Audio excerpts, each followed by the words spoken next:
আমরা অনেকেই ফজরের সালাত সকালবেলায় ঘুম থেকে উঠি তখন পড়ি, অর্থাৎ সময় মতো পড়ি না। আপনি যদি সালাত সময় মতো পড়েন তাহলে আপনি বিজয়ী।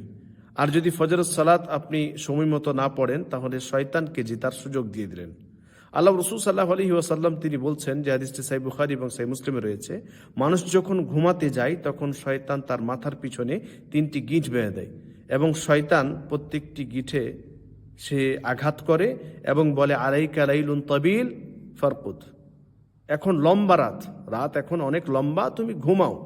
তো সেই ব্যক্তি যদি ঘুমিয়ে থাকে তাহলে শয়তানকে জেতার সুযোগ দিয়ে দিল।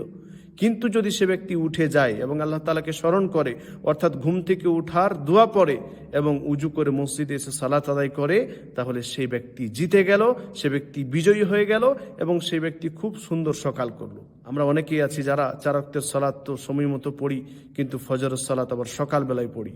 তাই সকালবেলায় যদি আপনি সালাত পড়েন তাহলে শয়তানকে আপনি জিতার সুযোগ দিয়ে দিচ্ছেন। ফলে আমরা প্রত্যেকটি সালাত, 5 ওয়াক্তের সালাত জামাতের সাথে সময় মতো পড়ার চেষ্টা করব। আল্লাহ তাআলা আমাদের সকলকে তৌফিক দান করুন, আমিন।